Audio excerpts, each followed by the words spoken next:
ओम okay.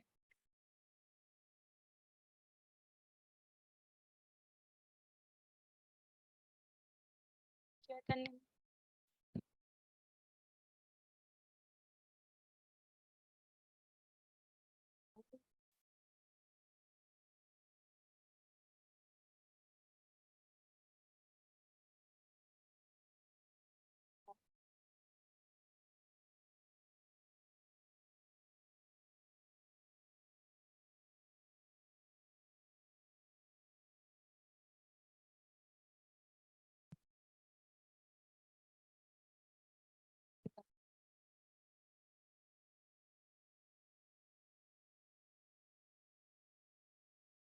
भगवान था।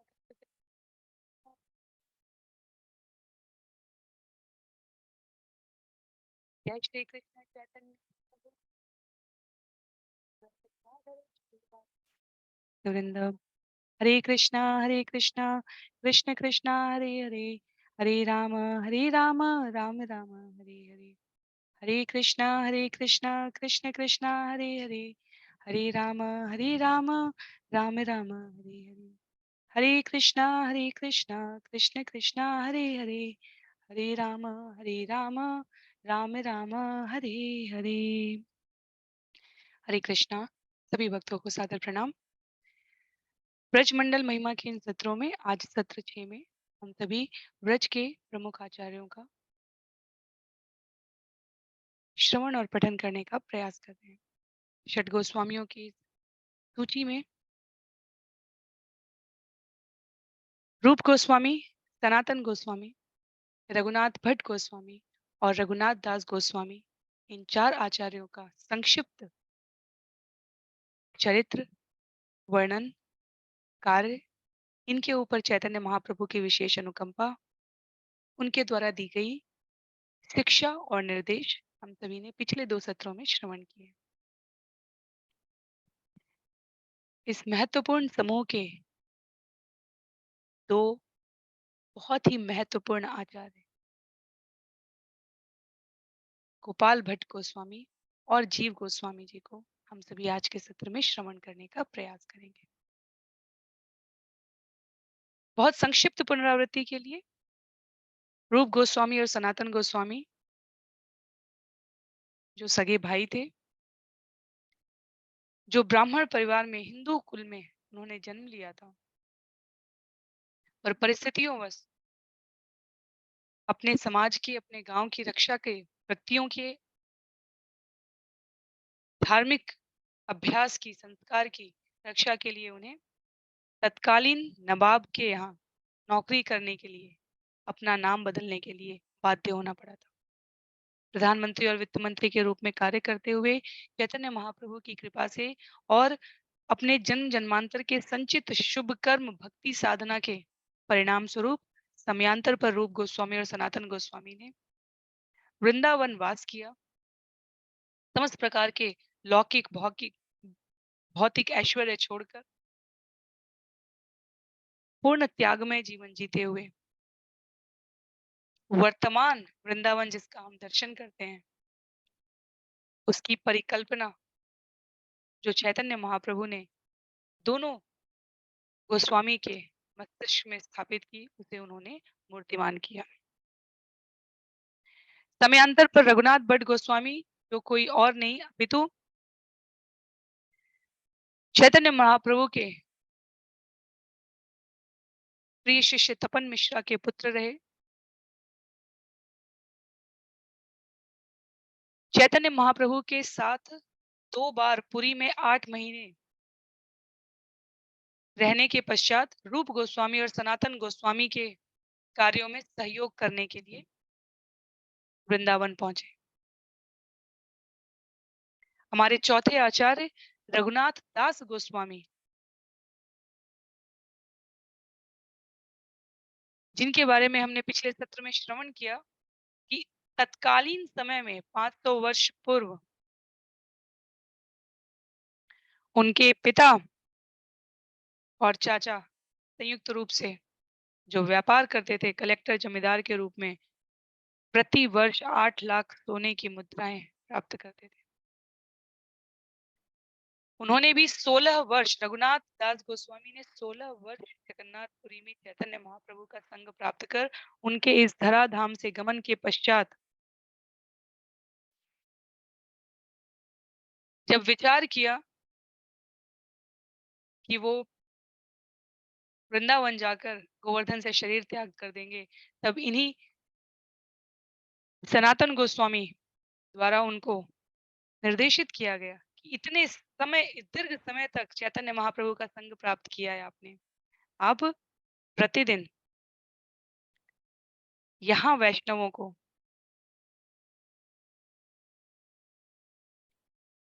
चैतन्य महाप्रभु के चरित्र से परिचित कराइए। तो जहाँ रूप गोस्वामी और सनातन गोस्वामी संरक्षक के रूप में कार्य कर रहे हैं, वहीं रघुनाथ भट्ट गोस्वामी और रघुनाथ दास गोस्वामी चैतन्य महाप्रभु के निर्देश पर उनको इसमें सहयोग करते हुए रघुनाथ भट्ट गोस्वामी श्रीमद् भागवतम का वाचन कर रहे हैं, रघुनाथ दास गोस्वामी चैतन्य महाप्रभु के चरित्र का वाचन कर रहे हैं।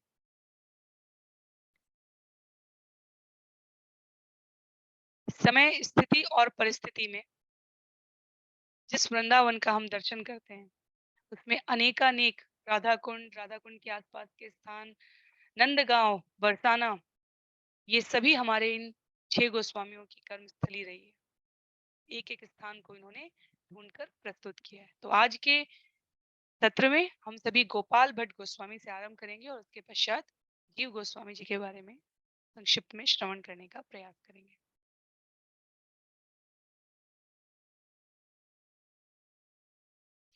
चैतन्य महाप्रभु के जीवन काल में जब 24 वर्ष की अवस्था में उन्होंने संन्यास लिया और जगन्नाथपुरी जाकर निवास करने लगे, तो कुछ ही समय पश्चात करीब 5 वर्ष के लिए वो विभिन्न स्थानों पर भ्रमण किए दक्षिण भारत के। और ऐसे ही एक भ्रमण के समय वो श्रीरंगम पहुंचे, जहां भगवान राम के पूर्वजों द्वारा जिन प्रामाणिक रंगनाथ जी की, भगवान विष्णु का जो स्वरूप रंगनाथ है, उनकी पूजा होती थी, वो वहां श्रीरंगम में विग्रह स्थापित है।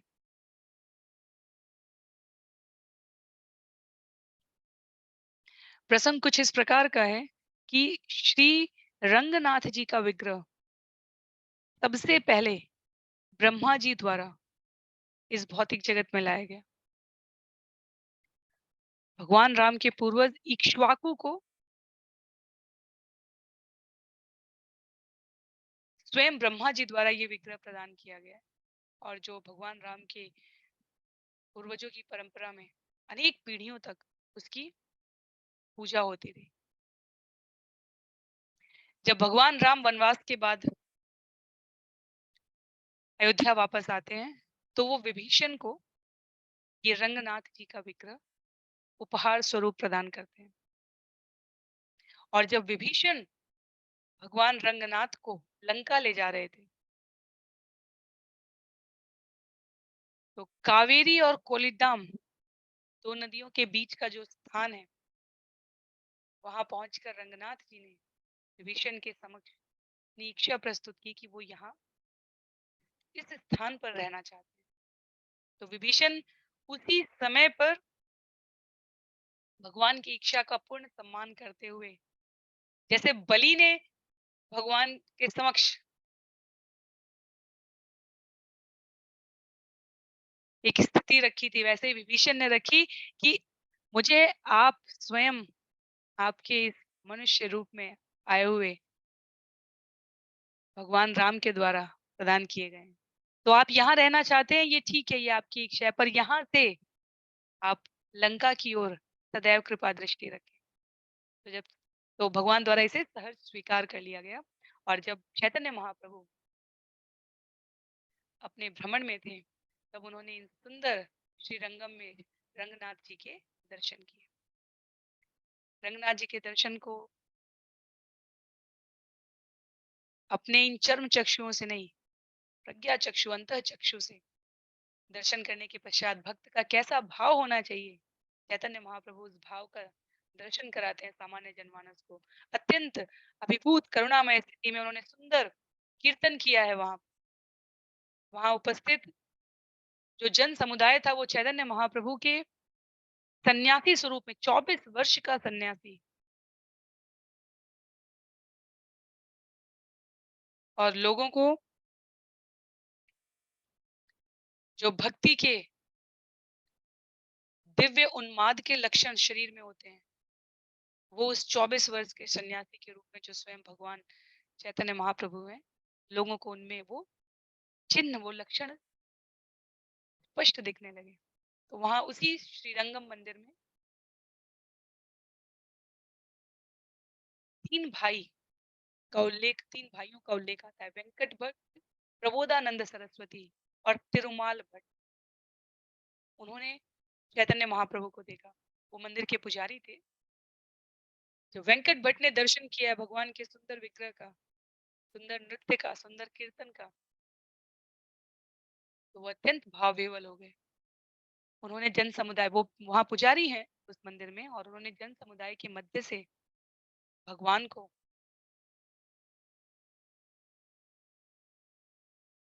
एकांत स्थान पर ले जाकर उनका चरण वंदन किया। वो उस समय आचार्यों का कहना है, वो इस समय इस भाव से परिचित नहीं थे कि वो स्वयं भगवान है, पर उन्हें ये जरूर स्पष्ट था कि निश्चित रूप से विद्वत जन है, महापुरुष है। तो वो भीड़ से अलग ले जाकर चैतन्य महाप्रभु को एक शांत स्थान पर बैठाते हैं, उनको वंदन करते हैं, उनको सम्मान देते हैं।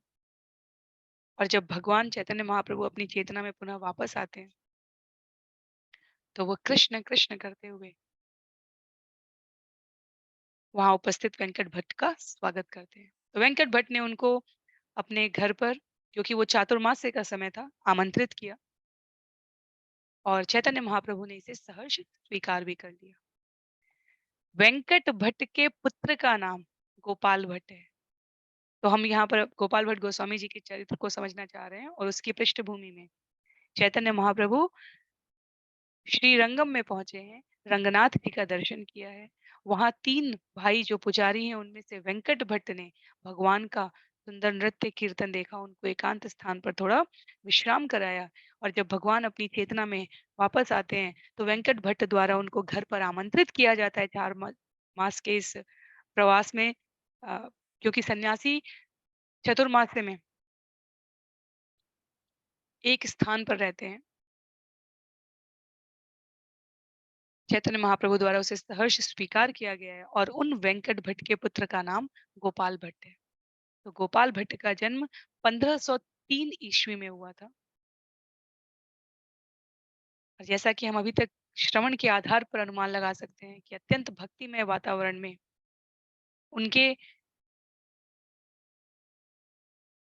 परिवार में प्रबोधानंद सरस्वती जी हैं, जो अपने आप में एक महान वैष्णव हैं, अपने समय के प्रबुद्ध स्नातक हैं,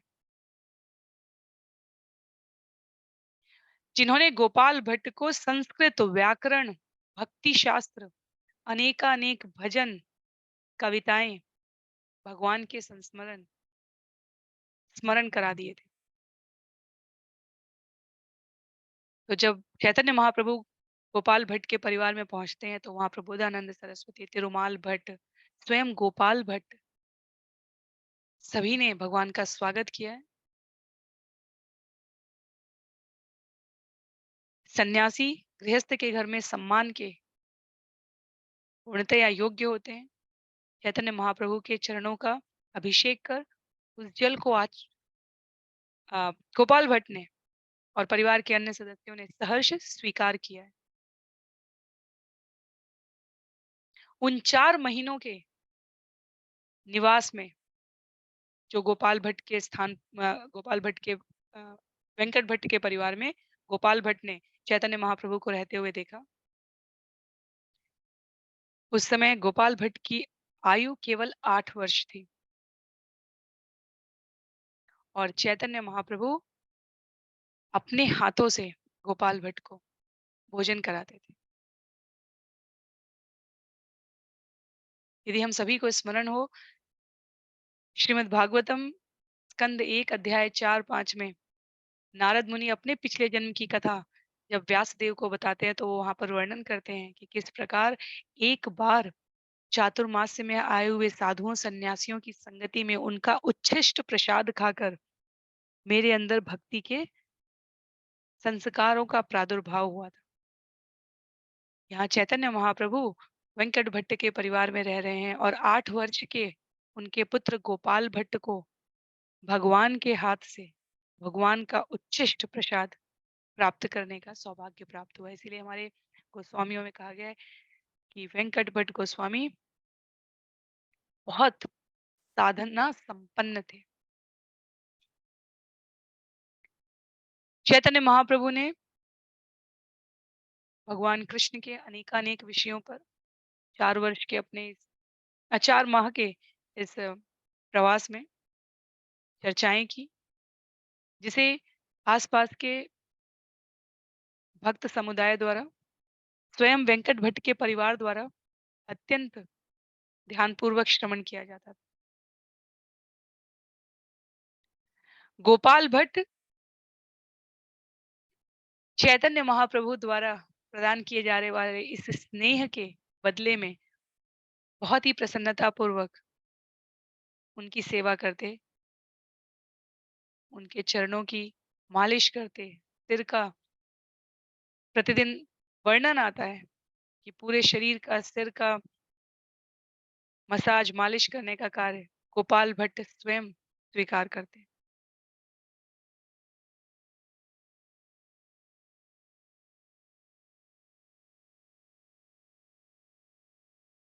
कुछ समय के पश्चात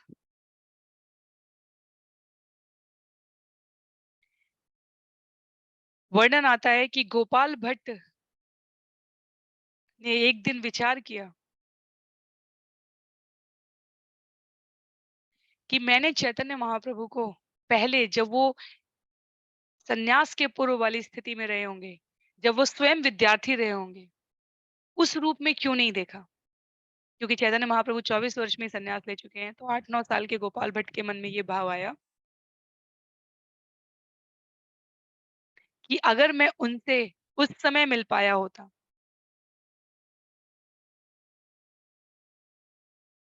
तो शायद मैं उन्हें और अपने भ्राता के रूप में, अपने मित्र के रूप में संबद्ध कर पाता। क्योंकि वो परिवार में रह रहे हैं, तो उनके अंदर ये भाव आया कि ये तो सन्यासी हैं, किसी भी तरह चाह के वो उनको बहुत लंबे समय तक अपने यहाँ नहीं रख सकते या स्वयं उनके साथ नहीं रह सकते, क्योंकि वो स्वयं अभी बालक हैं। और इन विचारों के साथ गोपाल भट्ट एक दिन जब विश्राम कर रहे हैं, तब उन्होंने ना केवल चैतन्य महाप्रभु के सन्यास से पूर्व वाले स्वरूप का दर्शन किया, अपितु उन्होंने स्वप्न में अद्वैत आचार्य, नित्यानंद प्रभु, श्रीवास ठाकुर और गदाधर पंडित के भी दर्शन किए, जिनसे वो कभी नहीं मिले। जब चैतन्य महाप्रभु इन 5 वर्ष के प्रवास पर आए हैं, तब उस समय ये सब अलग अलग स्थान पर, मायापुर में, शांतिपुर में, जगन्नाथपुरी में रह रहे थे। पर स्वप्न में हुए उस दर्शन को गोपाल भट्ट ने जागते ही चैतन्य महाप्रभु को बताया।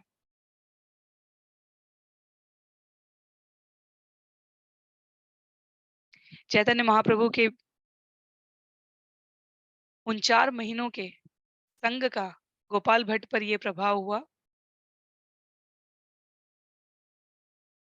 कि वो एक क्षण के लिए भी, अब जब जाने का समय आया, तो भगवान से दूर रहने की कल्पना भी नहीं कर सकते थे।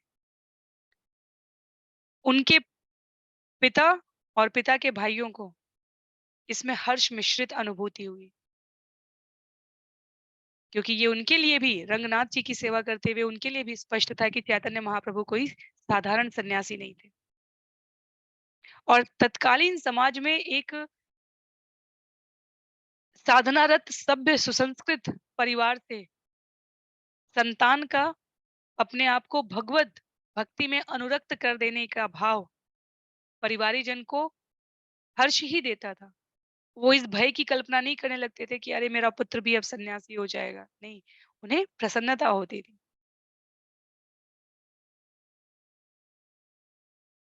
तो गोपाल भट्ट विचार करने लगे कि क्या ये संभव है कि मैं चैतन्य महाप्रभु अब जब जा रहे हैं तो उनके साथ जा सकूं। परिवार को इस पर कोई विशेष आपत्ति नहीं थी, पर चैतन्य महाप्रभु ने उन्हें निर्देश दिया प्यार पूर्वक स्नेह से कि अभी अपने परिवारी जन के साथ रहो, ये सभी बहुत प्रबुद्ध भक्त और साधक हैं। जब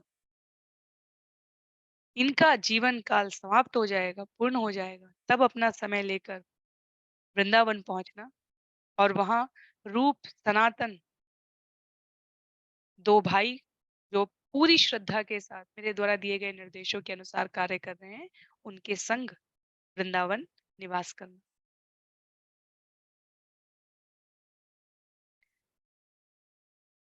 स्पष्ट रूप से गोपाल भट्ट गोस्वामी को चैतन्य महाप्रभु ने निर्देश दिया कि भविष्य में मेरे इस कृष्ण भावनामृत चेतना आंदोलन के अंतर्गत आपके द्वारा अनेकानेक पुस्तकें लिखी जाएंगी और आपके अनेक शिष्य होंगे। गोपाल भट्ट गोस्वामी को कुछ हद तक तृप्ति हुई कि मैं भगवान की योजना का एक भाग हूँ। उन्होंने अपने जीवन को और बहुत सुंदर तरीके से साधना में रत कर लिया। वेंकट भट्ट उनके पिता और प्रबोधानंद सरस्वती उनके अध्ययन पर विशेष ध्यान देने लगे। उन्होंने सभी प्रकार के शास्त्रों को बड़ी ही तन्मयता के साथ श्रवण और स्मरण किया।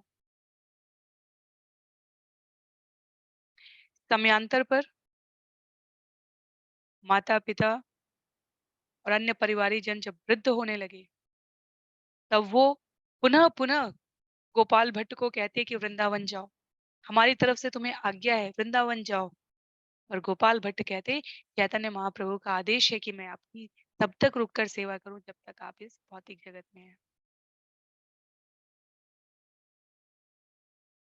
तो अपने माता पिता परिजनों के शरीर छोड़ने के पश्चात गोपाल भट्ट वृंदावन पहुंचते हैं और रूप गोस्वामी और सनातन गोस्वामी के संग उनकी योजना, उनके कार्यों में उनके भाई बनकर सहायता करते हैं।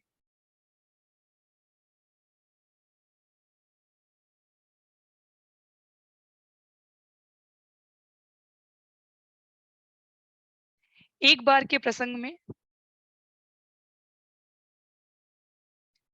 चैतन्य महाप्रभु, तोता गोपीनाथ एक स्थान है जगन्नाथपुरी में, वहां बैठकर विचार कर रहे थे कि बहुत लंबे समय से रूप गोस्वामी और सनातन गोस्वामी का कोई समाचार नहीं मिला।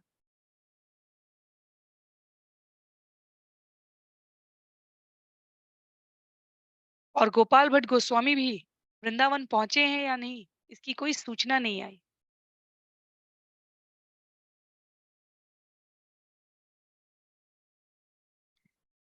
तोता गोपीनाथ में बैठकर चैतन्य महाप्रभु ये विचार ही कर रहे थे कि एक भक्त ने पहुंचकर संदेश दिया कि गोपाल भट्ट गोस्वामी ने आपके लिए सूचना प्रेषित की है कि वो वृंदावन पहुंच गए।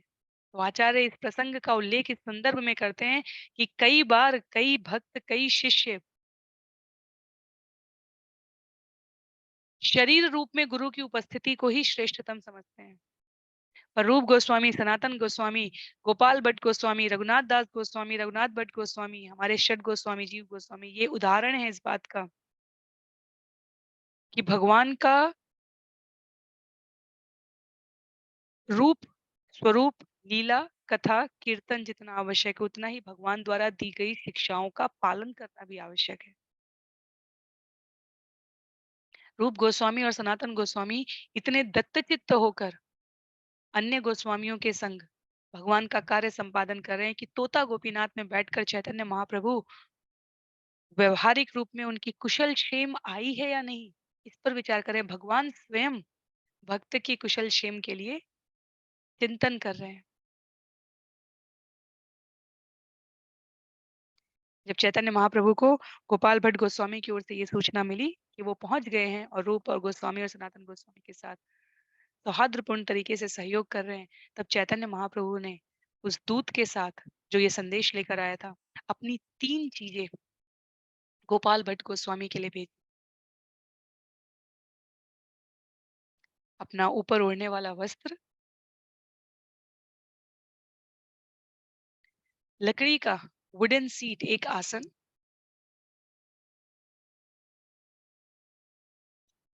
और एक दुपट्टा।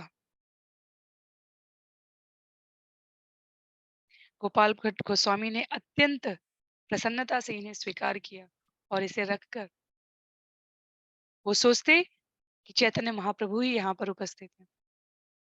तो गोपाल भट्ट गोस्वामी, रूप गोस्वामी और सनातन गोस्वामी के साथ अत्यंत विनम्रता पूर्वक सौहार्दपूर्ण तरीके से जो कुछ भी रचना करते रूप गोस्वामी और सनातन गोस्वामी, उनमें जिस प्रकार की भी सेवा की आवश्यकता होती, क्योंकि गोपाल भट्ट गोस्वामी ने शास्त्रों का विधिवत अध्ययन कर लिया था, वो उनको सहयोग करते। वर्णन आता है सनातन गोस्वामी जी की पुस्तक हरिभक्ति विलास, जिसमें भक्ति योग के अनेकानेक नियमों का, नीति निर्देशक तत्वों का वर्णन है, उसमें सहयोग किया।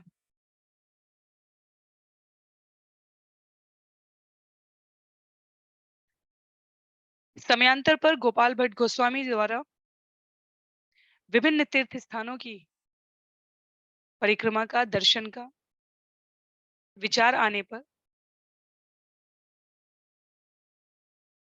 उन्होंने सबसे पहले हिमालय की ओर भक्तों के संग में जाने का विचार किया और हरिद्वार के पास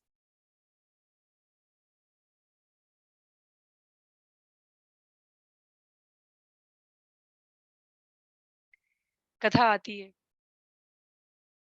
कि गोपाल भट्ट गोस्वामी हिमालय जाने के इस मार्ग में हरिद्वार के पास रुके हुए हैं और वहां पर एक ब्राह्मण से उनकी भेंट होती है, जिसने उन्हें आगे जाने के लिए विचार करने को कहा, क्योंकि आगे का मार्ग आंधी तूफान से बाधित था और उन्होंने स्नेहवत पुत्रवत स्नेह से उस ब्राह्मण ने गोपाल भट्ट गोस्वामी को रोक दिया। तो आचार्यों का कहना है कि वो और कोई नहीं, स्वयं भगवान के द्वारा नियुक्त प्रतिनिधि था। तो किस प्रकार भगवान शरीर रूप से, प्रत्यक्ष रूप से हमें नहीं दिख रहे होते हैं, लेकिन भक्तों के जीवन चरित्र से हमें पता चलता है कि वो हर स्थिति और परिस्थिति में हमारे समक्ष, हमारी संरक्षण के लिए उपलब्ध रहते हैं, यदि हम पूर्णतया उनको समर्पित हैं।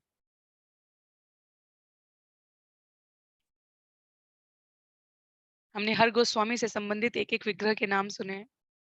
रूप गोस्वामी जी के राधा गोविंद देव हो गए हैं, सनातन गोस्वामी जी के राधा मदन मोहन हो गए हैं, गोपाल भट्ट गोस्वामी जी के विग्रह राधा रमन है।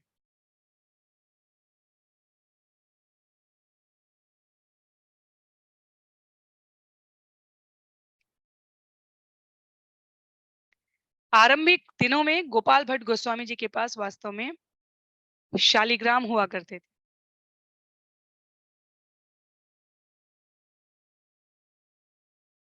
एक बार एक व्यापारी, अभी भी व्रज में ऐसा होता है कि व्यापारी लोग जो श्रद्धालु भक्त हैं वो अलग अलग मंदिरों में भगवान को वस्त्र पहनाने की इच्छा से देते हैं। तो जब एक व्यापारी आए, उन्होंने रूप गोस्वामी को दिए, उन्होंने सनातन गोस्वामी को दिए उनके अर्चा विग्रह के लिए। जब वो गोपाल भट्ट गोस्वामी के पास देने के लिए आए, तो गोपाल भट्ट गोस्वामी ने कहा मेरे पास तो शालिग्राम है। और ये वास्तव में भगवान की प्रेरणा थी उनको, उनके अंदर भी भाव आया कि उनके पास सुंदर विग्रह होने चाहिए। तो नरसिंह चतुर्दशी के दिन जब भगवान स्वयं पत्थर में से निकलकर, उस खंबे में से निकलकर आते हैं और नरसिंह रूप धारण करते हैं, उस दिन गोपाल भट्ट गोस्वामी ने भगवान से प्रार्थना की कि जैसे आप प्रहलाद के लिए प्रकट हुए थे,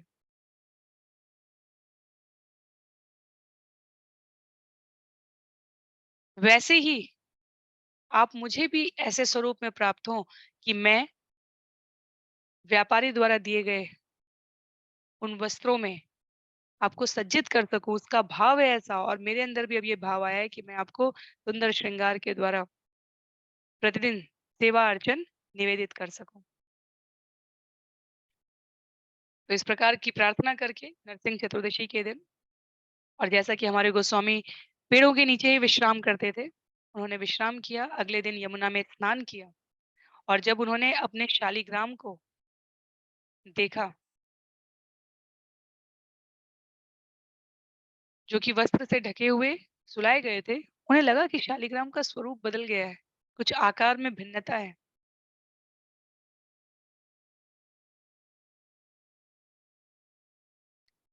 तो उनकी 12 शालिग्राम शिलाओं में कहा जाता है, जिसे में से एक शिला वास्तव में, जिसे दामोदर शिला कहा गया है, वो भगवान श्री कृष्ण के सुंदर स्वरूप में बदल चुकी थी। गोपाल भट्ट गोस्वामी भाव विह्वल प्रसन्नता के साथ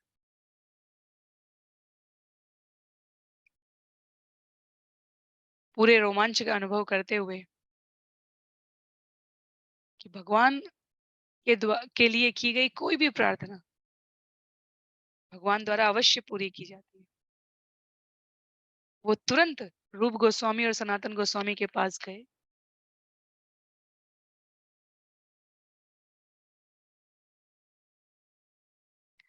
उन्होंने अपने भाव, एक दिन पहले जो उन्होंने भगवान को भाव निवेदित किए थे, और भगवान ने जो उसका प्रत्युत्तर दिया था, वो कथा संक्षेप में बता दी। रूप गोस्वामी ने देखा कि वास्तव में वृंदावन के तीनों प्रमुख विग्रह जो थे, मदन मोहन, गोविंद देव और गोपीनाथ,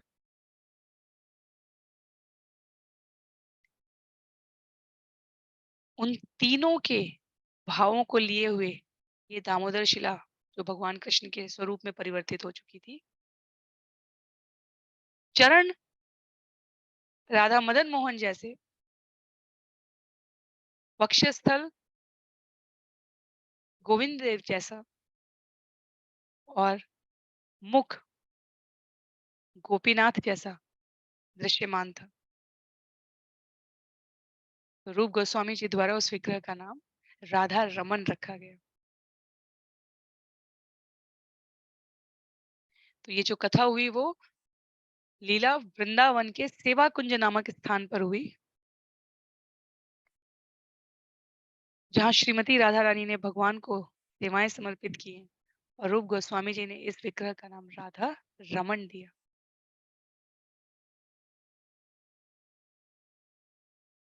जहाँ वर्तमान इस्कॉन का मंदिर है, जो शिला प्रभुपाद द्वारा 1975 में जिसकी स्थापना की, जिसके हम दर्शन करने के लिए जाते हैं, कृष्ण बलराम मंदिर, वो रमन रेती नामक स्थान पर है, और उससे थोड़ी दूरी पर सेवा कुंज नामक स्थान है।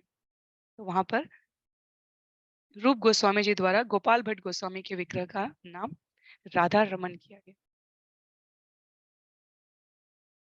जैसा कि पिछले सत्र में भी हमने श्रवण किया था, ये सभी विग्रह अत्यंत श्रद्धा के साथ हमारे गोस्वामियों द्वारा सेवित हैं। ये भगवान से भिन्न नहीं है। ये विग्रह हमारे गोविंद देव जी, राधा गोपीनाथ, राधा मदन मोहन, राधा रमन, राधा गोकुलानंद, राधा श्याम सुंदर और राधा दामोदर, ये वृंदावन के मूल विग्रह कहे जाते हैं। जो वैष्णव पद गाए जाते हैं उसमें जय राधे जय कृष्णा जय वृंदावन, श्री गोविंद गोपीनाथ मदन मोहन। मदन मोहन जी का मंदिर तो कृष्ण बलराम मंदिर से बिल्कुल निकट में ही है। थोड़ा आगे जाने पर हमें राधा गोपीनाथ के दर्शन होते हैं, और तनिक दूरी पर राधा गोविंद देव जी का मंदिर पड़ता है। तो यदि 7 मंदिरों के दर्शन करना हमें कठिन लगे, तो इन 3 विग्रह की तो निश्चित रूप से हमें कृपा प्राप्त करने की अपनी ओर से कोशिश करनी चाहिए। तो गोपाल भट्ट गोस्वामी को इस प्रकार राधा रमन जी प्राप्त होते हैं।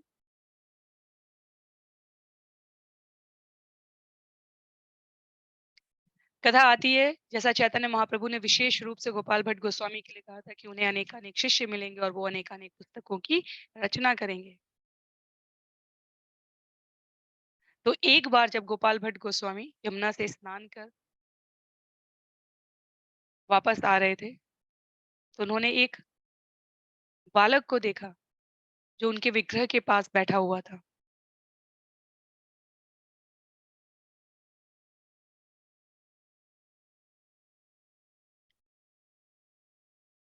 उन्होंने उससे पूछा, तुम्हें क्या चाहिए? उन्होंने कहा, मैं आपका शिष्य बनना चाहता हूँ। गोपाल भट्ट गोस्वामी ने कहा, तुम इतने छोटे हो, तुम्हारा नाम क्या है? तुम कहाँ से आए हो? तुम कहाँ रहते थे? उन्होंने कहा, मेरा नाम गोपीनाथ है। गोपाल भट्ट गोस्वामी ने कहा, कौन गोपीनाथ? तब उस बालक ने उत्तर दिया, आपको स्मरण है, जब आप हिमालय के प्रवास पर थे और हरिद्वार में एक स्थान पर एक ब्राह्मण ने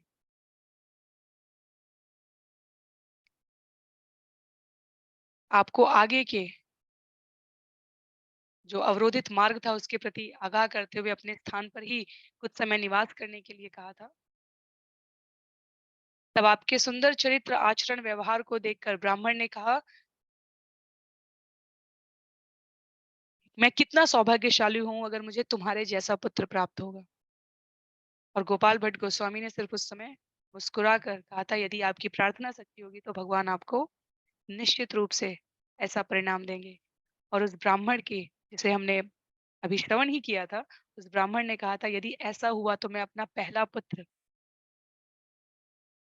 तुम्हारी सेवा में भेज दूंगा।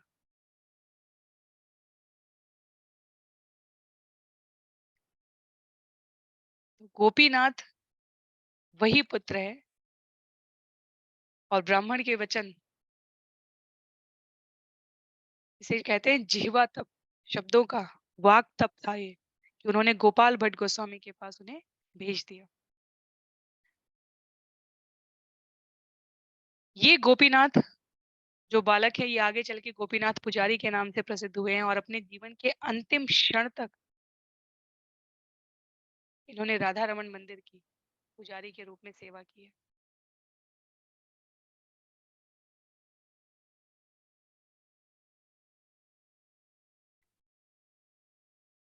कथा क्रम में आगे बढ़ते हुए गोपाल भट्ट गोस्वामी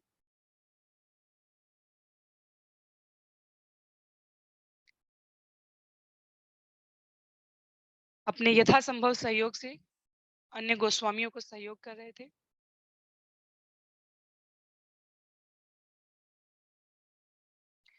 और कृष्णदास कविराज गोस्वामी, जिन्होंने 96 वर्ष की अवस्था में चैतन्य चरितामृत की रचना की है, कल्पना से भी परे की बात है। वो एक एक गोस्वामी से जब आशीर्वाद ले रहे हैं, हमने रघुनाथ दास गोस्वामी के चरित्र में इसका वर्णन सुना है। तो इतनी वृद्धावस्था में वो उस ग्रंथ को लिख रहे थे, उनके हाथ कांपते थे, वो मुश्किल से देख सकते थे। उनको इस सेवा के लिए सभी वैष्णव समुदाय द्वारा स्वीकृत किया गया था।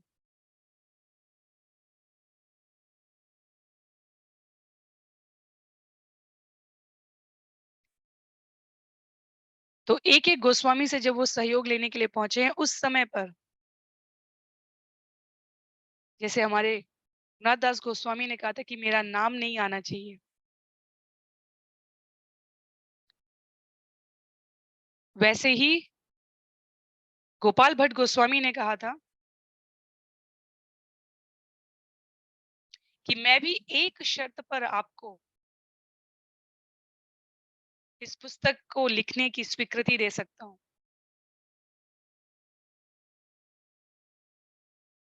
और गोपाल भट्ट गोस्वामी ने भी कहा कि मेरा नाम इस पुस्तक में नहीं आना चाहिए।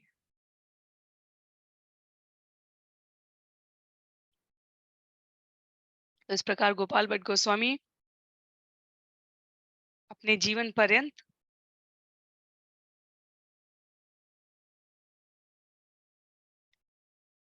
वैष्णव समुदाय की सेवा करते रहे।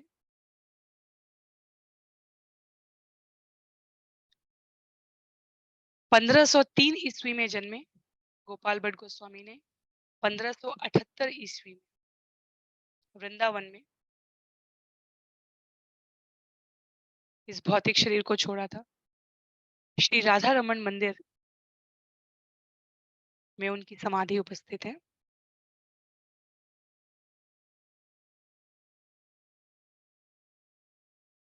और अपने जीवन से, अपने उदाहरण से उन्होंने त्याग, समर्पण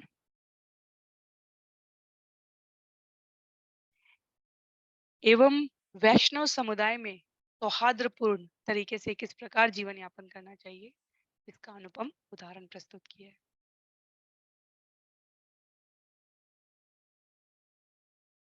तो षट गोस्वामी की श्रृंखला में हम लोग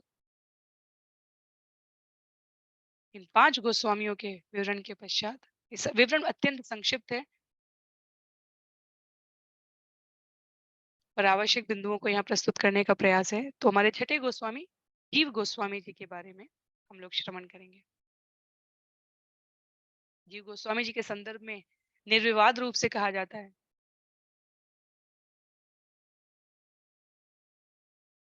सर्वविदित है कि जो जो भी स्नातक होने के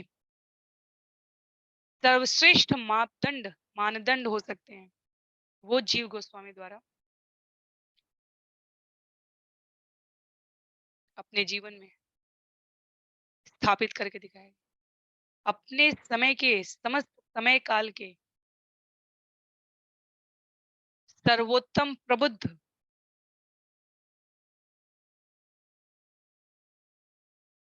विद्वत जन के रूप में जीव गोस्वामी को वैष्णव समुदाय द्वारा मान्यता है। और इतनी इतनी बड़ी मान्यता के पश्चात भी जीव गोस्वामी जी का जीवन अत्यंत विनम्रता पूर्वक रहा है।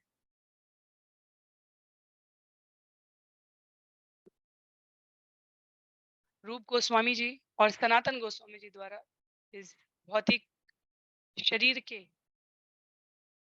त्याग के पश्चात जीव गोस्वामी जी को एक मत से वैष्णव समुदाय का प्रमुख चुना गया। बहुत ही कुशाग्र, अत्यंत प्रौढ़ मेधा शक्ति से संपन्न और सर्वमान्य शिक्षक के रूप में जीव गोस्वामी जी की ख्याति थी।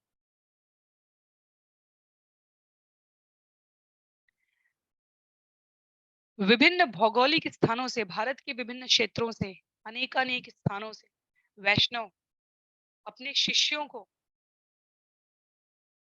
जीव गोस्वामी जी के संरक्षण में भेजते थे शिक्षा प्राप्त करने के लिए।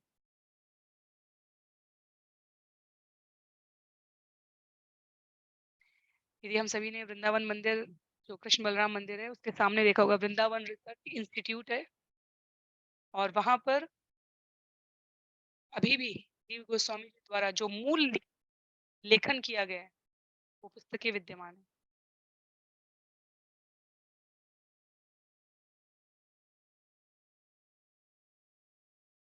एक बार की कथा में आता है कि एक मुगल शासक द्वारा इस बात पर शास्त्रार्थ करने का आयोजन किया गया कि गंगा श्रेष्ठ है या यमुना। तो अनेक अनेक आचार्यों ने अनेक अनेक विवरण शास्त्रों से उद्धृत दिए। कोई गंगा को श्रेष्ठ बताने की जो उक्तियां हैं शास्त्रों से उसे प्रस्तुत करता, कोई यमुना को श्रेष्ठ बताने की उक्तियां प्रस्तुत करता, और अंततः कोई निष्कर्ष नहीं निकल पा रहा था। तब ये कहा गया कि जीव गोस्वामी जो वृंदावन में रहते हैं, जो वैष्णव समुदाय के प्रमुख के रूप में स्थापित है, वो जो कह देंगे वो स्वीकृत और सर्वमान्य होगा। क्यों ना उनसे पूछा जाए। और तब तक जीव गोस्वामी वृंदावन के बाहर कभी नहीं गए, कहीं नहीं गए थे।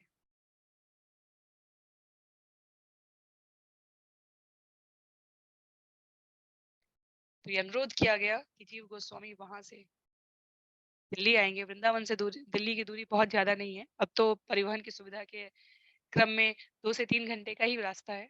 तो तत्कालीन समय में भी जीव गोस्वामी द्वारा ये कहा गया, हमारे कई वैष्णव, कई आचार्य अभी भी इस संकल्प के साथ रहते हैं कि वो आवश्यकता के अनुसार यदि उन्हें कहीं बाहर व्रज के बाहर जाना भी पड़े, तो रात्रि उनकी व्रज में ही होनी चाहिए।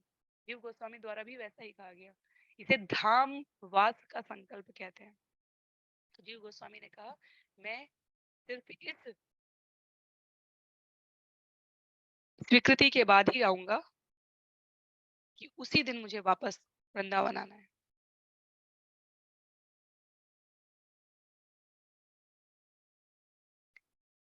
तो शासक द्वारा इसे स्वीकृत किया गया था। और जीव गोस्वामी ने जब आरंभ किया गंगा श्रेष्ठ है या यमुना श्रेष्ठ है की चर्चा, तो उन्होंने पहले काफी समय तक माता गंगा की महिमा का गान किया।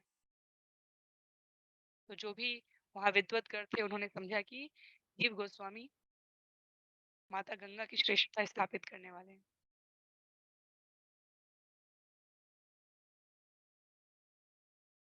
और लंबे समय तक माता गंगा की महिमा गाने के पश्चात जीव गोस्वामी ने कहा, ये सभी को विदित है कि माता गंगा भगवान के चरण कमलों से प्रकट हुई हैं और कालिंदी यमुना भगवान की पत्नी है।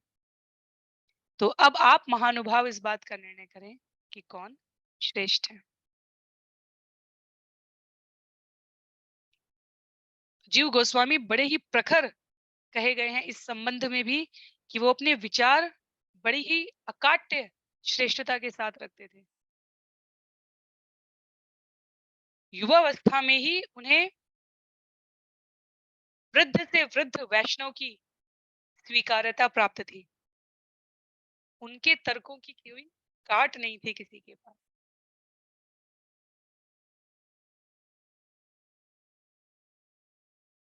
तो वो जीव गोस्वामी जिनके हमने बहुत ही कम समय में ये संक्षिप्त महिमा सुनी, उनका जन्म 1455 शकाब्द सन अर्थात भारतीय पंचांग के अनुसार, इसका अर्थ हुआ 1533, जो हमारा ये अंग्रेजी कैलेंडर है उसके अनुसार 1533 में हुआ था। और ये जीव गोस्वामी कौन है? रूप गोस्वामी और सनातन गोस्वामी के जो तीसरे भाई अनुपम, जिनको चैतन्य महाप्रभु ने वल्लभ नाम दिया था,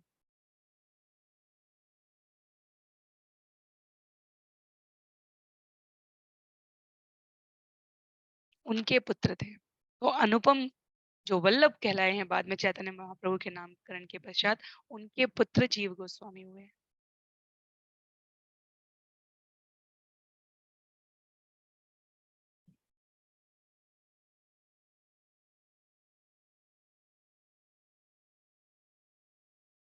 बचपन से ही जीव गोस्वामी ने अपने पिता और अपने पिता के भाइयों, जो स्वयं षट गोस्वामी की परंपरा में अग्रगणी रूप और सनातन गोस्वामी हैं, उनके बारे में श्रवण कर रखा था। तो बालपन से ही जीव गोस्वामी के मस्तिष्क में भगवान चैतन्य महाप्रभु की महिमा, उनके उद्देश्यों, उनके कार्यों, वैष्णव द्वारा स्वीकृत भक्ति की पद्धति, इस संबंध में अनेकानेक जानकारियां सहजता से उपलब्ध थी और अपने अध्ययन द्वारा उन्होंने इसे और समृद्ध किया। तो आरंभ से ही जीव गोस्वामी भौतिक संसार के स्वभाव से अपने आप को विरत रखते आए थे।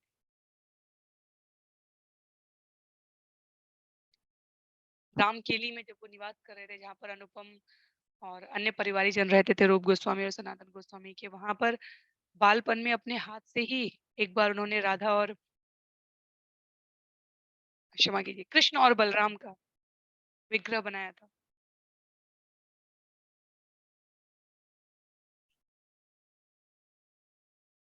पूरे दिन वो उन विग्रहों की सेवा करते थे, उनको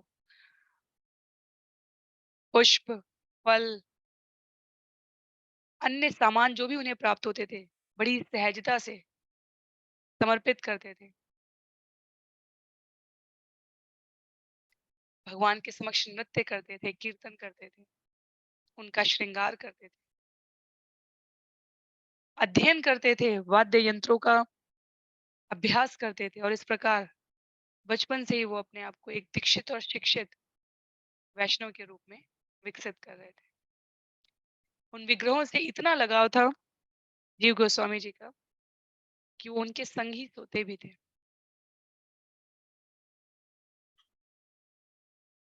और समयांतर पर वो ये भी संबद्ध कर सके कि ये कृष्ण और बलराम जो उन्होंने बनाए हैं, ये वास्तव में वर्तमान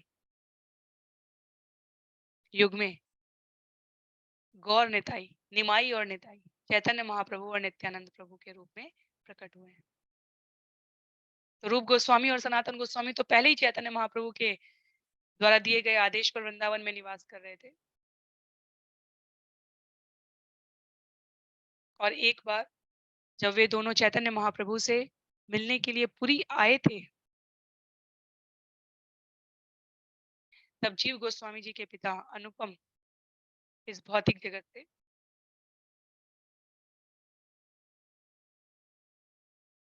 प्रयाण कर चुके थे।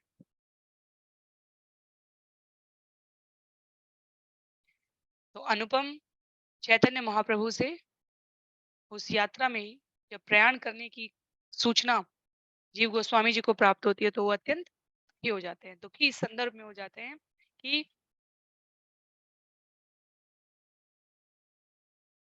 मार्ग में जाते हुए, जगन्नाथपुरी के मार्ग में जाते हुए अनुपम ने, उनके पिता ने शरीर त्याग किया था। और वो विचार करते हैं कि इस भौतिक जगत में उन्हें अपने घर के बड़ों रूप गोस्वामी और सनातन गोस्वामी, वो जिस मार्ग का अनुसरण कर रहे हैं उसी मार्ग पर आगे जाना है।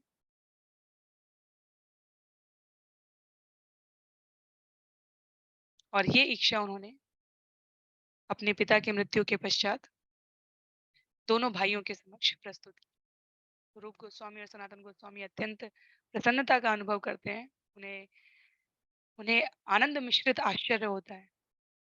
वैसे तो एक प्रकार से, क्या सभी प्रकार से रूप गोस्वामी और सनातन गोस्वामी सभी प्रकार की भौतिक सांसारिक इच्छाओं से मुक्त थे, पर शरीर संबंधी ये लगाव कि ये भाई का पुत्र है और स्वाभाविक रूप से इसमें भक्ति है, इसने रूप गोस्वामी और सनातन गोस्वामी को आनंद मिश्रित आश्चर्य दिया कि इतने कम उम्र में इतनी विद्वत्ता का तेज कि भौतिक संसार के प्रति किसी भी प्रकार की आसक्ति नहीं थी।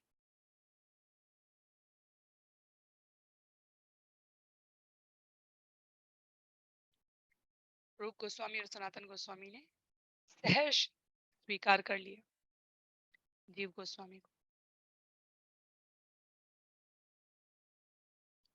तो एक एक करके जीव गोस्वामी के संबंधी छूटते जा रहे थे। पहले पिता का साथ छूटा, फिर माता का साथ छूटा, और वर्णन आता है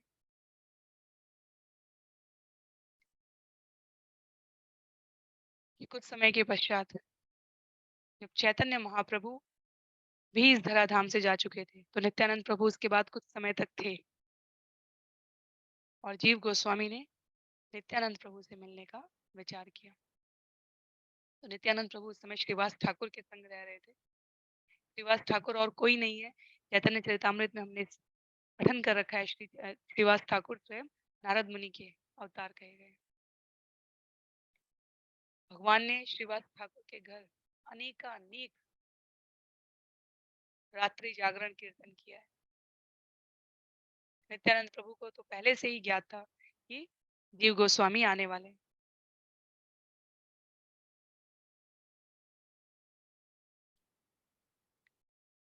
जब जीव गोस्वामी नित्यानंद प्रभु से मिलने पहुंचते हैं, नित्यानंद प्रभु ने उनको पुत्रवत स्नेह के साथ आलिंगन किया।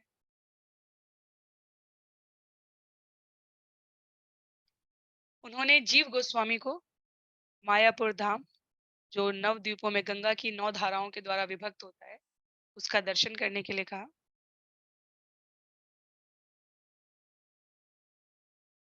और उस समय कहा था नित्यानंद प्रभु ने, तो 9 द्वीप है जो नवद्वीप कहा गया है,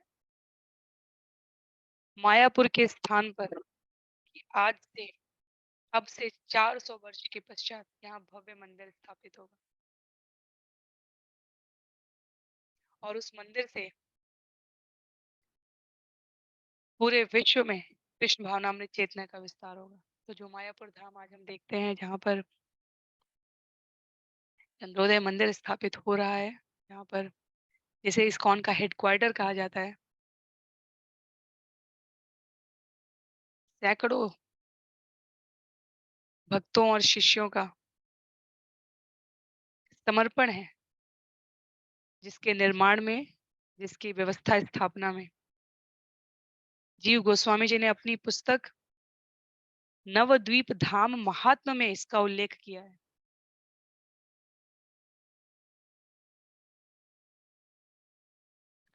हमारे लिए उस पुस्तक को भक्ति विनोद ठाकुर द्वारा, महाशय द्वारा प्रस्तुत किया गया है, जिसमें जीव गोस्वामी और नित्यानंद प्रभु की इस वार्ता का उल्लेख है।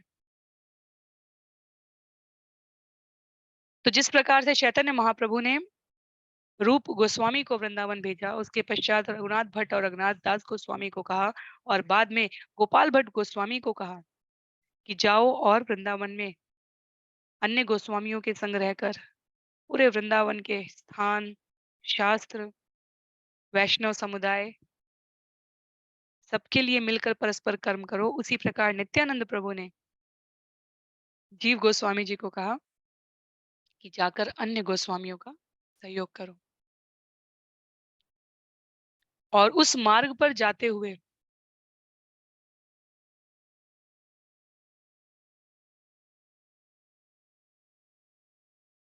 वाराणसी में कुछ समय के लिए उन्होंने एक भक्त का नाम बताया, मधुसूदन वजस्पति, जो कि वास्तव में सार्वभौम भट्टाचार्य के शिष्य थे। उनसे अध्ययन करते हुए वहां कुछ समय निवास करके अध्ययन करना, उसके पश्चात जाने के लिए कहा। क्यों कहा? क्योंकि जीव गोस्वामी अभी भी बहुत युवा थे और उनको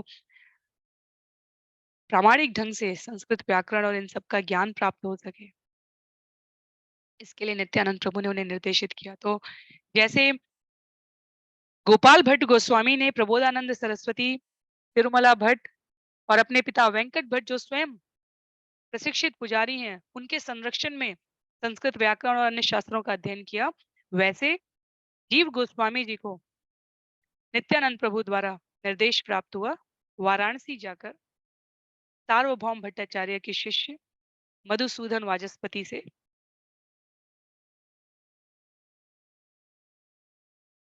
क्रमबद्ध तरीके से इस प्रकार ज्ञान प्राप्त करने का। तो जीव गोस्वामी जी ने पूर्ण समर्पण के साथ नित्यानंद प्रभु की इस आज्ञा को स्वीकार किया। वाराणसी में कुछ समय तक, कुछ वर्षों तक उन्होंने निवास किया, मधुसूदन वाचस्पति से शिक्षा ग्रहण की और शिक्षा ग्रहण करने के समय ही वो वाराणसी में बहुत ही प्रबुद्ध विद्यार्थी के रूप में प्रसिद्ध हो चुके थे। उन्होंने पुस्तकें लिखनी वाराणसी से ही आरंभ कर दी थी। शिक्षा प्राप्त करने के पश्चात, पूरी करने के पश्चात उन्होंने नित्यानंद प्रभु के आदेश को स्मरण करते हुए वृंदावन की ओर गमन किया है।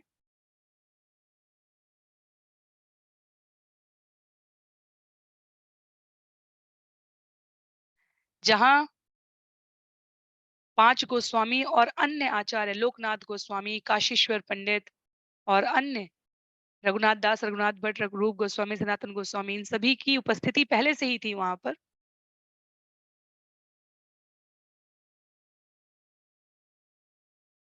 उन सभी ने जीव गोस्वामी का भव्य स्वागत किया। जैसे कि गुरु शिष्य परंपरा में क्रमबद्ध समर्पण की आवश्यकता होती है, जीव गोस्वामी जी ने अपने लिए उपयुक्त गुरु के रूप में सनातन गोस्वामी से अनुरोध किया कि आप मुझे स्वीकार करें।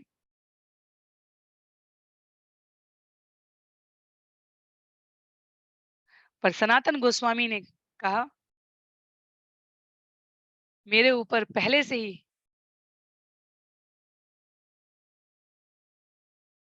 अनेकों प्रकार के कृतित्वों का आदेश है। मैं अनुरोध करूंगा कि आप रूप गोस्वामी से आपको शिष्य के रूप में स्वीकार करने का अनुरोध करें। तो रूप गोस्वामी ने सनातन गोस्वामी को गुरु के रूप में स्वीकार किया था। सनातन गोस्वामी ने जीव गोस्वामी द्वारा अनुरोध करने पर उनसे कहा कि आप रूप गोस्वामी से शिष्यत्व के रूप में स्वयं को स्वीकृत होने का अनुरोध करें। और रूप गोस्वामी ने, क्योंकि जीव गोस्वामी सीधे संबंधी हैं उनके, रूप गोस्वामी और सनातन गोस्वामी के भाई के पुत्र हैं वो। तो रूप गोस्वामी इस पूरी व्यवस्था को, शिष्य बनाने की इस पूरी व्यवस्था और परंपरा को कोई बहुत सस्ता या पारिवारिक वंशवाद इस प्रकार की विषय वस्तु के साथ प्रस्तुत नहीं करना चाहते थे। उस आदर्श को, उस प्रतिमान को स्थापित करना चाहते थे। उन्होंने जीव गोस्वामी से कहा, गौड़ीय वैष्णव संप्रदाय में शिष्य बनना इतना आसान नहीं है। पहले आपको प्रामाणिकता सिद्ध करनी होगी। पहले क्योंकि क्योंकि जीव गोस्वामी ने जब प्रवेश किया है, तो उन्होंने बहुत ही प्रकांड विद्वान, वाराणसी से शिक्षित विद्यार्थी के रूप में उनकी वैष्णव समुदाय में उपस्थिति हुई है।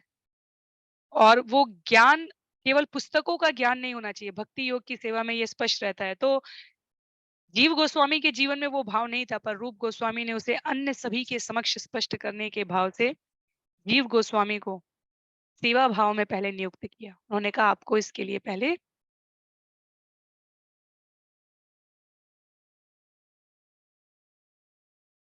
अपनी सेवा भाव से योग्यता के रूप में प्रमाणित करना होगा। वाराणसी से पुस्तकें अध्ययन करके पुस्तकें लिखकर आए हुए विद्यार्थी के रूप में यदि आप आएंगे,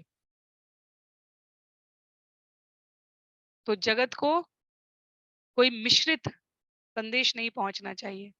आपका सम्मान, आपकी श्रेष्ठता, भक्तिमय सेवा जो चैतन्य महाप्रभु द्वारा सभी गोस्वामियों को शिक्षित और दीक्षित करने के प्रयास में स्वयं प्रदर्शित करके दिखाई गई है, पहले आपको वो प्रस्तुत करना होगा। तो जीव गोस्वामी जो प्रकांड विद्वान के रूप में बिल्कुल युवा प्रवेश करते हैं, वो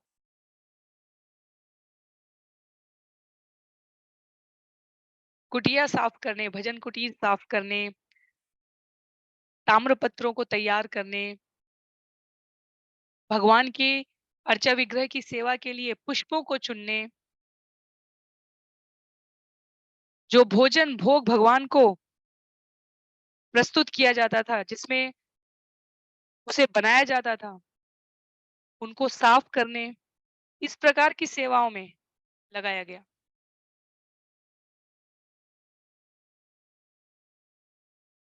और रूप गोस्वामी इससे समयांतर पर अत्यंत प्रसन्न हुए। उन्होंने कहा, अब आपने अपने कृतत्वों द्वारा ये स्पष्ट कर दिया है कि आप वैष्णव समुदाय में दीक्षित होने के योग्य हैं। तो ऐसा नहीं है कि रूप गोस्वामी को पहले कोई भ्रम था या अन्य गोस्वामियों को पहले कोई भ्रम था, पर वो मानक सेवा भाव की सर्वोच्चता स्थापित करने के लिए जीव गोस्वामी के माध्यम से इसे इस प्रकार उनके गुरु रूप गोस्वामी जी द्वारा प्रदर्शित किया गया। तो जीव गोस्वामी जी ने भी पूरी तन्मयता के साथ इन सभी सेवाओं को दक्षता से करते हुए, स्वयं रूप गोस्वामी जी के लेखन में सहायता करते हुए अपने आप को प्रस्तुत किया है।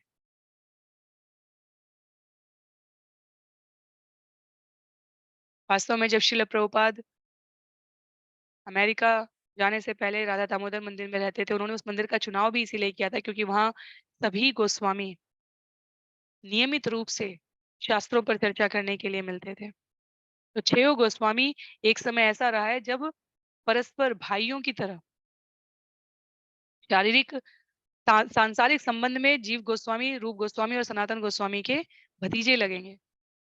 पर यहाँ पर आचार्य कहते हैं कि सभी परस्पर भाइयों की तरह रहते थे। अपने अपने स्तर पर सभी के पास राजसी सुख भोगने का अवसर था, और वृंदावन में रहते हुए उन्होंने सेवा समर्पण का जो मार्ग चुना, वो केवल कुछ समय का दिखावा मात्र नहीं था, वो उनकी जीवन शैली थी। सभी भिक्षा के लिए निकलते, जितनी आवश्यक न्यूनतम हो, कभी भगवान को भोग लगाने के लिए, पुस्तकें लिखने के लिए, स्थानों को ढूँढने के लिए और सबसे बड़ी बात वैष्णव और भगवान की सेवा करने के लिए अपने आप को प्रस्तुत रखते। तो इन हमारे 6 गोस्वामी ने वास्तव में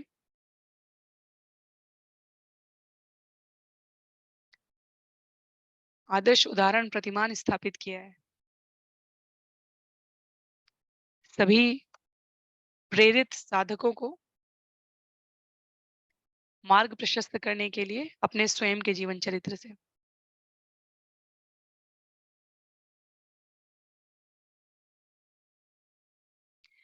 जीव गोस्वामी के संबंध में और भी अनेकों प्रकार की कथाएं हैं। एक बार के वर्णन में जैसे चैतन्य महाप्रभु के समय काल पर एक कश्मीरी पंडित ने दिग्विजयी बनने की घोषणा करते हुए कहा था, तो अन्य जो बंगाल में रहने वाले उस समय के प्रबुद्ध विद्वत थे, उनकी शास्त्रार्थ में ऐसी कोई रुचि नहीं थी। तो किसी ने कहा कि ये जो चैतन्य है, उस समय वो निमाई थे, इनसे जाकर शास्त्रार्थ करो। और चैतन्य महाप्रभु ने समयांतर में उसको परास्त भी किया था।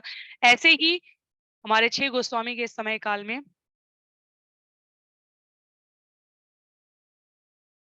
एक रूप नारायण नाम के प्रबुद्ध दिग्विजयी भाव से यात्रा करने वाले शास्त्रार्थी थे और उनसे किसी ने कह दिया कि तुम व्रज से निकल अगर व्रज में प्रवेश कर गए, तो जब तक तुम रूप और सनातन गोस्वामी को परास्त ना कर दो, तब तक तुम्हारे दिग्विजयी होने की एकमत घोषणा नहीं की जा सकती। तो वो वृंदावन व्रज आते हैं रूप नारायण, रूप और सनातन गोस्वामी जी को चुनौती देना चाहते हैं शास्त्रार्थ करने की, पर दोनों इतने अभ्यस्त थे विनम्रता के कि उन्होंने उसे अस्वीकार कर दिया। उन्हें किसी भी प्रकार की भौतिक पद प्रतिष्ठा की कामना न थी। उन्होंने कहा यदि व्यक्ति समाज हमें प्रबुद्ध ना भी कहे, तो भी इसमें किसी प्रकार का चैतन्य महाप्रभु के नियमों के अनुसार जीवन जीने के क्रम में हानि नहीं है। सामान्यतः जो झूठी पद प्रतिष्ठा में रहते हैं, वो इस प्रकार की चुनौतियों को स्वीकार करके अपना समय उस पर व्यतीत करते हैं। तो उन्होंने बिना शास्त्रार्थ किए रूप नारायण को उनके विजय का जो लिखित पत्र था, वो भेंट कर दिया।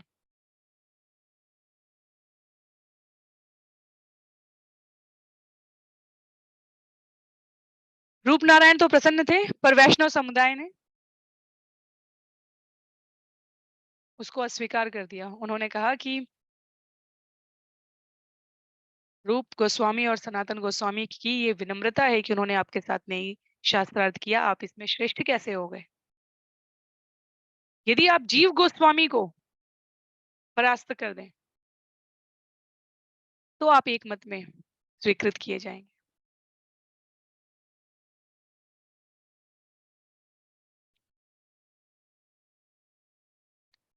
तो रूप नारायण जीव गोस्वामी जी के पास आते हैं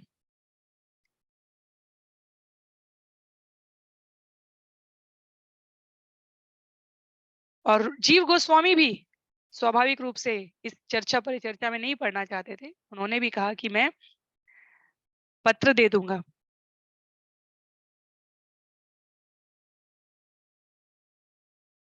पर दैव योगात किसी प्रकार जीव गोस्वामी को ये जैसे ही ये पता चला कि रूप और सनातन द्वारा, मेरे चाचाओं द्वारा उनको जो पत्र प्राप्त हुआ है, उसको वो इस प्रकार प्रसारित कर रहे हैं कि वो रूप और सनातन से श्रेष्ठ है। तो रूप गोस्वामी जीव गोस्वामी के गुरु हैं और सनातन गोस्वामी रूप गोस्वामी के गुरु हैं। तो जीव गोस्वामी इस भाव को ना ले सके कि स्वयं की ओर से उन्हें पत्र देने में कोई आपत्ति नहीं थी, पर कोई मेरे गुरु और गुरु के गुरु के बारे में इतनी सहजता से कह के निकल जाए कि वो उनसे अधिक ज्ञानी है।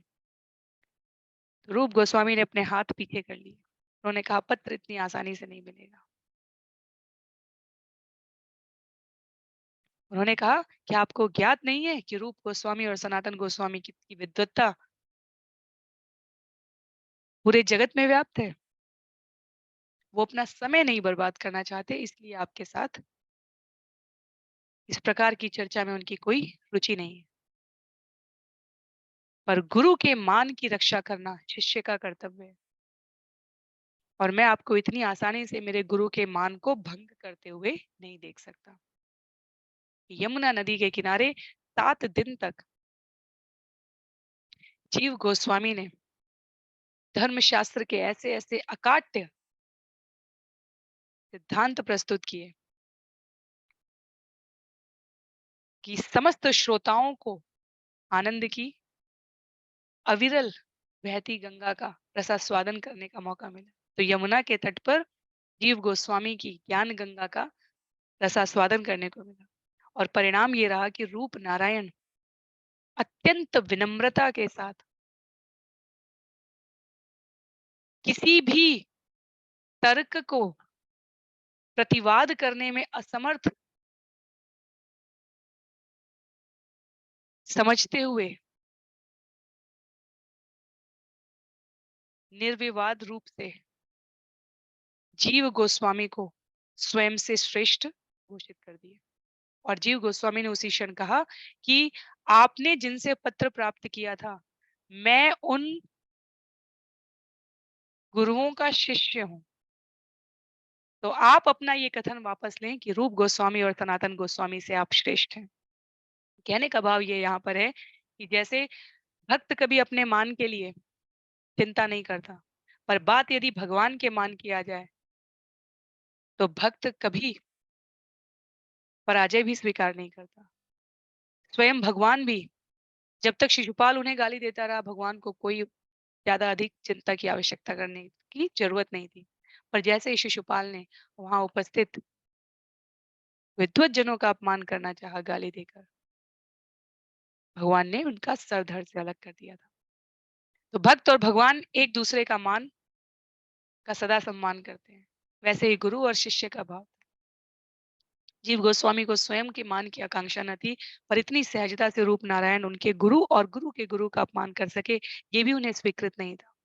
तो 7 दिन के शास्त्रार्थ के बाद जीव गोस्वामी ने रूप नारायण के द्वारा जो सनातन गोस्वामी और रूप गोस्वामी के लिए इतनी अम, सहजता से अमाननीय शब्दों का प्रयोग किया जा रहा था, उस पूरे क्रम को समाप्त करवा दिया। और जीव गोस्वामी उसी तरीके से उसी क्रम में अनेक वैदिक शास्त्रों की रचना करते रहे। जब रूप गोस्वामी जी को ये घटना पता चली, रूप गोस्वामी जीव गोस्वामी जी के गुरु हैं, जब उन्हें ये घटना पता चली तो वो भीतर से तो प्रसन्न थे,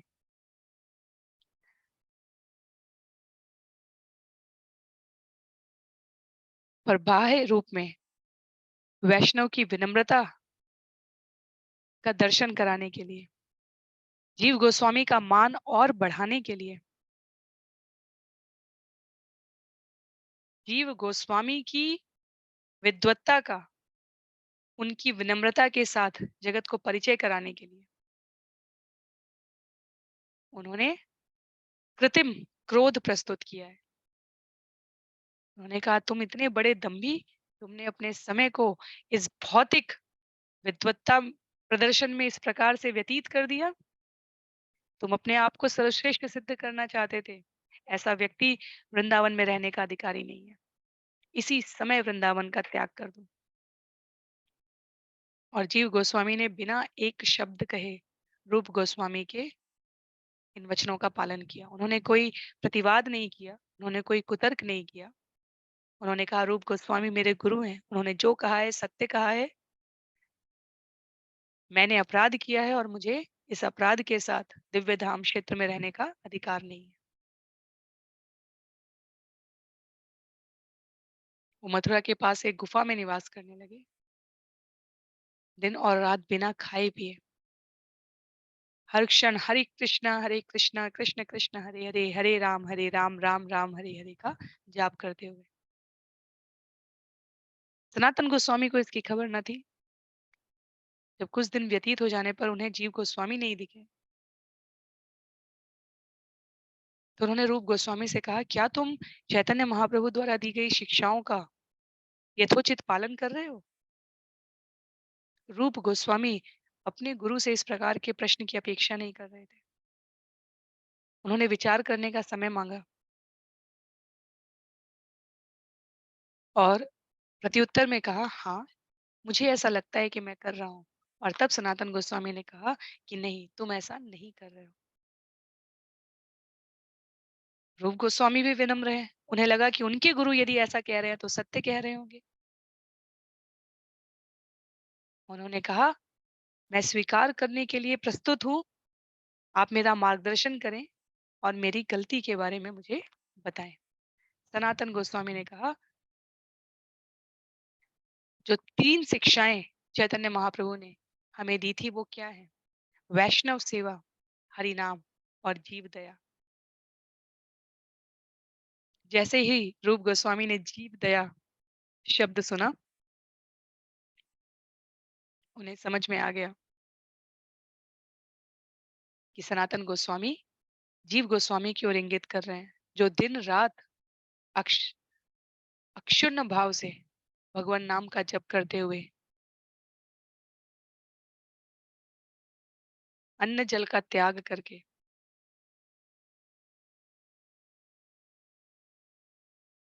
ब्रज के बाहर, वृंदावन के बाहर, मथुरा के पास रह रहे थे। रूप गोस्वामी उसी समय जाते हैं, जीव गोस्वामी को वापस लेकर आते हैं। तो ऐसी कई कथाएं हैं जीव गोस्वामी जी के जीवन के बारे में। जीव गोस्वामी जी को वास्तव में सेनापति कहा जाता है, वैष्णवों का कमांडर इन चीफ।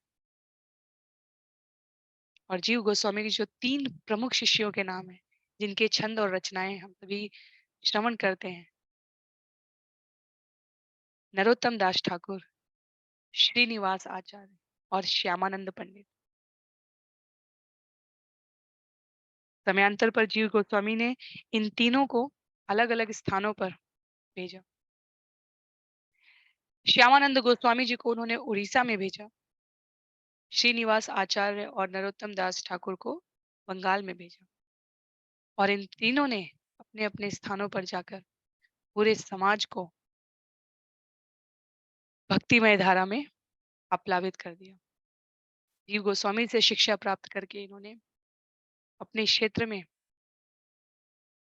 जो दक्षता प्राप्त की थी उसका समुचित उपयोग किया है। जीव गोस्वामी जी द्वारा वैष्णव गौड़ीय समुदाय की पहली लाइब्रेरी स्थापित की गई थी, जिसमें कृष्णदास कविराज गोस्वामी जी द्वारा चैतन्य चरितामृत जैसी पुस्तकों का संकलन किया गया था। रूप गोस्वामी, सनातन गोस्वामी, प्रबोधानंद सरस्वती, रघुनाथ भट्ट गोस्वामी, रघुनाथ दास गोस्वामी जी द्वारा लिखी गई समस्त पुस्तकें, समस्त दृष्टांत जीव गोस्वामी जी द्वारा उस लाइब्रेरी में संरक्षित पुस्तकालय में संरक्षित किए गए। स्वयं जीव गोस्वामी जी द्वारा करीब करीब 25 किताबें आचार्य कहते हैं, जिस पे या तो उन्होंने स्वयं लिखी हैं या उन पर कमेंट्री एडिट करके उन्होंने कमेंट्री भाष्य दिया है। राधा दामोदर मंदिर में हमें जीव गोस्वामी जी की भी समाधि प्राप्त होती है।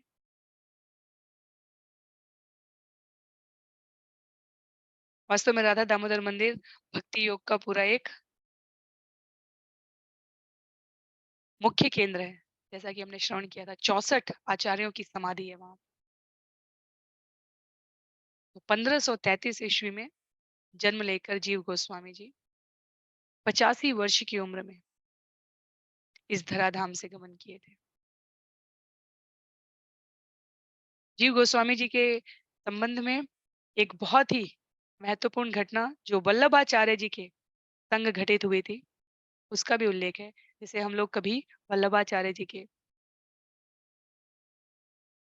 वर्णन में श्रवण करने का प्रयास करेंगे। यहाँ व्रजमंडल में इन 6 गोस्वामियों द्वारा जो कृतित्व किए गए हैं, उसको संक्षिप्त रूप में प्रस्तुत करने का प्रयास रहा है। और ये 6 गोस्वामी और इन गोस्वामी के आगे आने वाले शिष्य, इनका जीवन चरित्र हजारों हजार साधनारत वैष्णवों को प्रेरणा देता है। तो कभी भी जब भी हमारे पास समय हो, हमें वृंदावन, विशेष रूप से राधा कुंड, सप्त मंदिर और उन स्थानों पर जो अंकित शिलालेख हैं, जो स्मृतियां हैं, उनमें दर्शन करना चाहिए कि आज जिस वृंदावन को हम देख पा रहे हैं, ब्रजमंडल के जो स्थान सुरक्षित हैं और संरक्षित हैं, उसका सूत्रपात चैतन्य महाप्रभु के निर्देश में हमारे इन परम पूज्य 6 गोस्वामियों द्वारा किया गया है। तो आज के लिए सत्र को यहीं पर समाप्त करेंगे।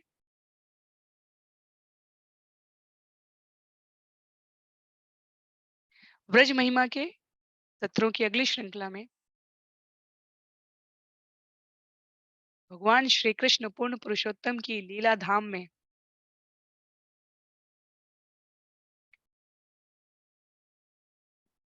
भोलेनाथ महादेव कहाँ कहाँ किस किस घटना के साथ, किस रूप में, किस नाम से उपस्थित हैं, हम सभी उसको श्रवण करने का प्रयास करेंगे। तो अगले सत्र में वृंदावन में महादेव, जगन्नाथ और विश्वनाथ के मध्य किस प्रकार की लीलाएं हुई हैं, उसको हम श्रवण करेंगे। वहां पर भी हमें गोस्वामियों का भी, महादेव का, विशेष रूप से सनातन गोस्वामी जी का भोलेनाथ महादेव के चरणों में किस प्रकार की श्रद्धा रही है, उन सभी को श्रवण करने का हमें अवसर प्राप्त होगा। तो आज के लिए सत्र को यहीं पर समाप्त करते हैं। श्रील प्रभुपाद की जय, श्रील गुरुदेव की जय, अनंत कोटि वैष्णव वृंद की जय, श्री व्रजधाम की जय। हरे कृष्ण।